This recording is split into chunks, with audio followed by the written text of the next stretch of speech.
कराची में कहीं हल्की कहीं तेज बारिश का सिलसिला जारी। डिफेंस, क्लिफ्टन, आया चंद्रगढ़ रोड, सदर, शारा फैसल, गुलिस्तानी जौहर, मनीर और नॉर्थ कराची में बादल बरस गए। हैदराबाद और करीबी इलाकों में बारिश होते ही हेस्को के 230 फीडर्स ट्रिप कर गए। बिजली की फराहमी मुअत्तल।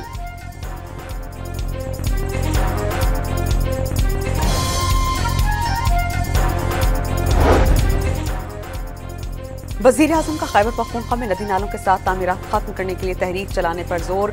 सैलाब से 350 अफराद लुत्फ़ अज़ल बन गए। सैकड़ों लापता। नुकसानात रोकने के लिए हर एक को हिस्सा डालना होगा। शहबाज शरीफ का फील्ड मार्शल के हमरा मुतासरा अजला का दौरा।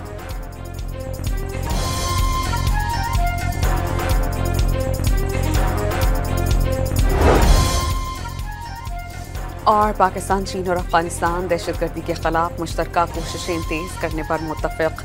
काबुल मुज़ाकरात में सी पैक को अफगानिस्तान तक तौसी देने का आज़म।